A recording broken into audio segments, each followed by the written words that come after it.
What did you respond with? I basically said, thanks so much for the encouragement. If you're interested in talking further about these things, let me know. Hope to hear from you. Sincerely, Chris.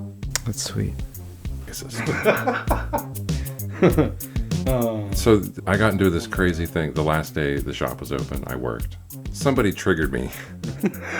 And it was this crazy interaction with these customers, you know, because it's like, here we are, and I'm trying to be the dude behind the counter, and they're trying to be just a normal customer. There's nothing normal about fucking any of this.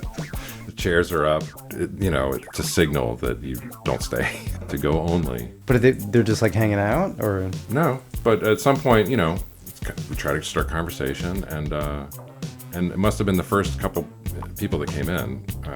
Almost every customer that came in mentioned something or another about how Trump was handling this. But at some point in the afternoon, I did bring it up with a few people, you know, like I was probably a little over the top. But this one woman comes in. I can't remember, you know, how it started, or I must have brought it up. I feel like I understand a lot of why people voted for him, and I don't think they're racist misogynists, and I don't think he's a racist misogynist. I guess I feel the need to say that. You know, this knee-jerk reaction of him calling it the Chinese virus bothered me. Why do you keep calling this the Chinese virus? It comes from China.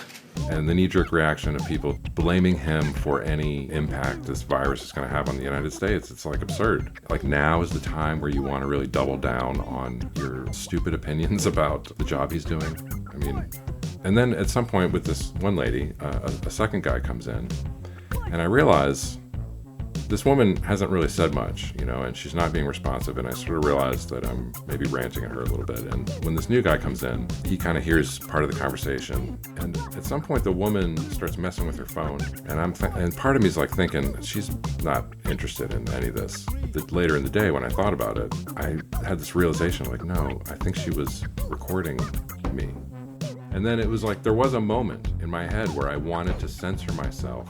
What rant were you going on at the moment? Well, I said something like, you know, and this whole controversy about him calling it the Chinese virus, it's like, I don't think that is racist necessarily. And she immediately like interrupts me and she says, well, no, but the Spanish flu. And at that point I sort of realized she is holding her phone in my memory later. She is like holding her phone at me. Listen to this fool I came across at a coffee shop today.